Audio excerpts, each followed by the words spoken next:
जय हिंद, नमस्कार। I hope कि आप सब अच्छे होंगे। आज का हमारा टॉपिक है तत्सम और तद्भव का।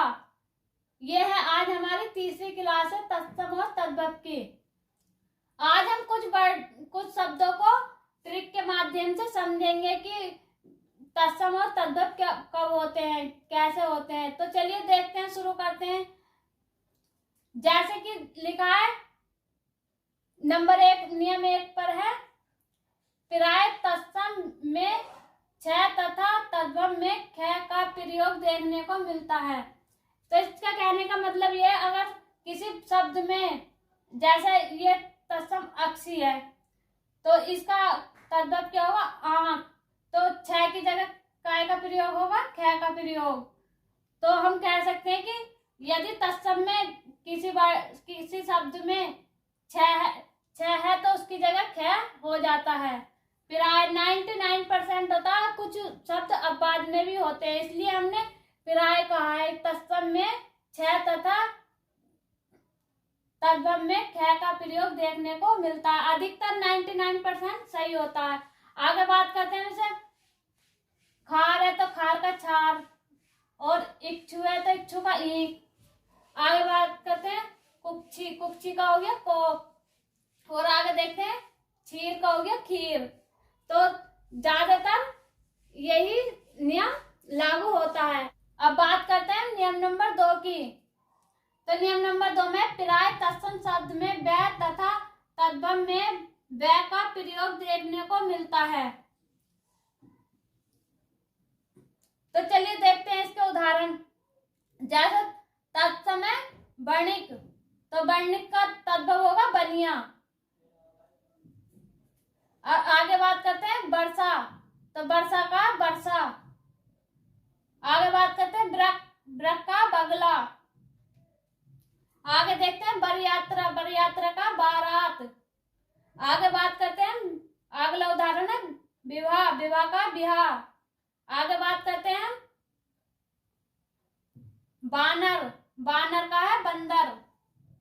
और आगे देखते हैं, अब आते हैं हम तीसरे नियम पर। तो तीसरे नियम में क्या है, चलिए देखते हैं। प्राय तत्सम में तालव्य से तथा तद्भव में दंत सकार से का प्रयोग देखने को मिलता है। चलिए इसका उदाहरण देख लेते हैं। ऐसे साग का साग, सुख का सुआ, और श्यामल का सावला, और सुंड का सूंड, ससुर का ससुर। बात करते हैं नियम नंबर 4 की। तो 4 में क्या है, प्राय तत्सम शब्द में यह तथा तद्भव में जय का प्रयोग देखने को मिलता है। तो हम बात करते हैं, जैसे कि युग है तो युग का युग हो गया, यूथ है यूथ का हो गया जत्था, और यदा का हो गया जब। आगे बात करते हैं हम योगी, योगी का हो गया जोगी, और आगे देखते हैं यम, यम का हो गया जम, और आगे देखते हैं यजमान, यजमान का हो गया जजमान, और आगे बात करेंगे। आगे बात करते हैं नियम नंबर 5 पर। तो नियम 5 हमारा क्या कहता है, तो चलिए देखते हैं। जैसे री का प्रयोग तत्सम शब्दों में मिलता है। री का प्रयोग केवल तत्सम शब्दों में देखने को मिलता है, या तद्भव शब्दों में नहीं मिलता। तो चलिए देखते हैं, इसके कुछ उदाहरण देख लेते हैं। जैसे श्रृंगार, श्रृंगार का श्रृंगार। अब आगे बात करते हैं घृत, घृत का घी। आगे देखते हैं मृत्तिका, मृत्तिका का मिट्टी। आगे बात करते हैं ग्रहणी, ग्रहणी का घरनी। आगे बात करते हैं घृणा, घृणा का पिन। आगे बात करते हैं व्रत, व्रत का बूढ़ा। अब बात करते हैं नियम नंबर 6। नियम नंबर 6 क्या कहता है, तो चलिए देखते हैं। जैसे कि त्रय का प्रयोग तत्सम शब्दों में देखने को मिलता है होता।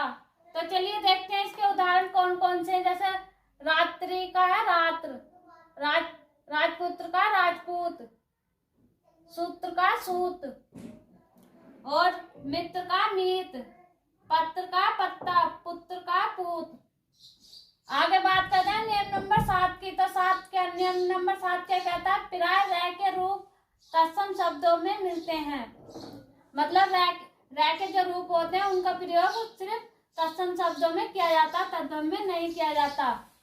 तो इसके नियम देख लेते हैं। जैसे इसके उदाहरण देख लेते हैं। जैसे दोपहरी का दोपहर, स्पर्श का परस, व्याघ का बाघ, ताम्र का तांबा, प्रस्तर का पत्थर, स्वर्णकार का है सुनार।